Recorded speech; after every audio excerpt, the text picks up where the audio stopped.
Hi everyone, in this video I will show you how to make cartoon animation video with Pika Labs AI video. First, we have to search for the Pika Labs Discord server, and then we need to accept the invitation, and then it will redirect us to the server. Now we can see that we're already on the Pika Labs server. So we click on show the member list, click Pika, and then write anything.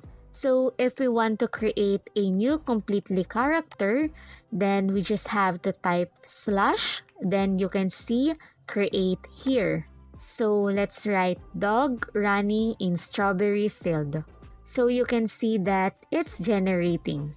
And that's it. That's how to make cartoon animation video with Pika Labs AI. If you enjoyed this video, give it a thumbs up. Don't forget to hit that subscribe button and ring the notification bell so you never miss an upload. Thanks for watching!